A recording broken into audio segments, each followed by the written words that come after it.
Hey guys, this is going to be a complete, basically, how-to video to figure out your rear axle ratio. I'm going to be showing you on my 92 F-150 flare side. I already know what my rear axle ratio is, but this is easy. I'm going to show y'all the easiest way to figure it out if it doesn't match up to your door sticker. And this way you don't have to pop your differential cover off and you don't have to wonder. Let me basically get started on showing you how.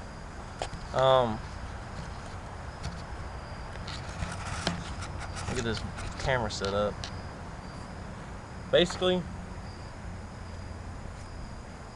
first thing you need to do is get your tire, find a good level spot, chalk your front wheels.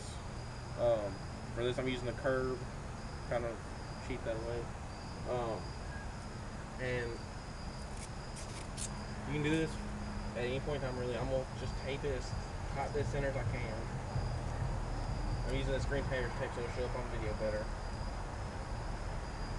And go from there, jack up your rear axle. I put the jack right up under the rear pumpkin.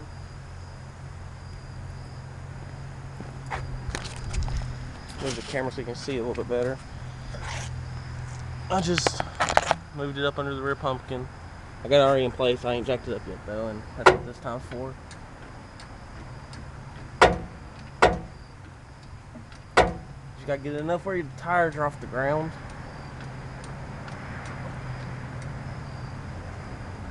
Alright, tires are off the ground now. The next thing you need to do is basically, I'm gonna crawl up under the truck and mark the drive shaft. Mark the drive shaft at a visible spot where you can see it, or you can see the marking. That's how I usually do, obviously, the spot nearest to me.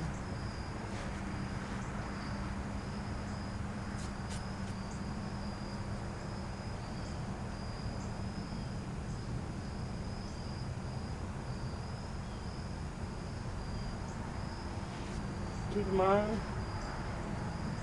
where that mark is and where your tire mark is. Try to move you into a better spot so you can see all of it.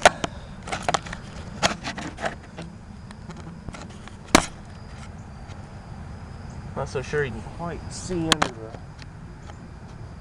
the axle, but I got the drive shaft marked. And here's a pretty good spot. What I do is, you can do this one of two ways. You can either spin the tire yourself or you can spin the drive shaft yourself. Truck's got to be in neutral.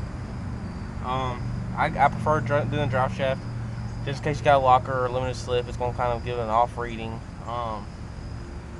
But basically what you do is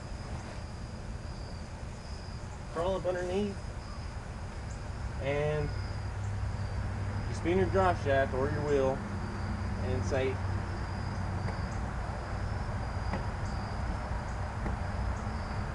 okay, I just spun the drive shaft one complete turn and my wheel is at a quarter of the way around. So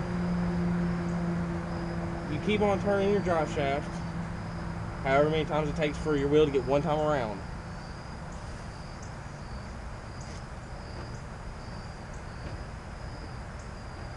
There's two. It's going to be halfway. For me, not everyone's going to have halfway.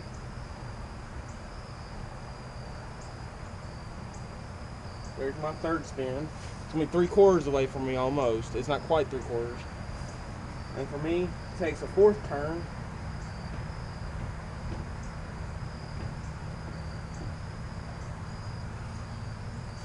And my fourth turn gets me just almost one full turn on the wheel, which means I already know I have a 4:10 gear ratio in this. So it takes 4 and just a touch over the fourth turn to get a full one rotation. Basically, you do the basic math. The gear ratio, all it is how many times it takes the drive shaft to turn for one tire rotation.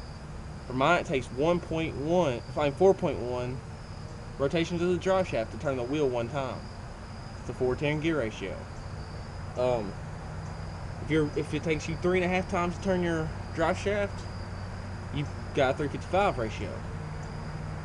It takes 3 1/4, got 325, 2 3/4, 2.75.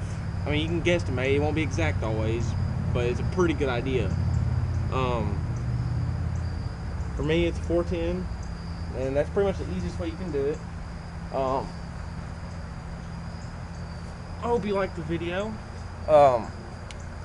It definitely would help. It will help a lot of people, I hope, because a lot of people have questions about their gear ratios and what they have and how they check it and all this if it's not original to the truck. This is mainly for if you don't have a door sticker anymore, or you don't know if it's original, or you know it's been replaced, or if you replace it yourself, or you're going to buy a rear axle, you can do this. It's just the most simplest way. But comment on it and watch my other videos, and I'll see y'all on the forum.